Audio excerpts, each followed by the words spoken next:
Vulcan XH 620 and the Red Arrow. four NATO nations, Eurofighter Typhoon is on course to become the mainstay of NATO's peacekeeping forces for the next 30 years.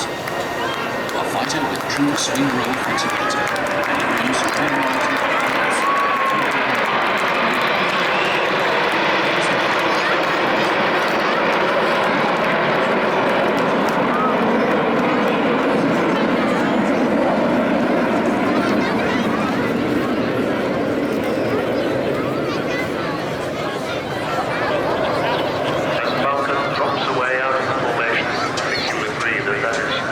near perfect formation as you could expect to see. So our thanks to the Red Arrows for that wonderful display of togetherness between a civil aircraft, which of course is what Vulcan is these days, and the military aircraft.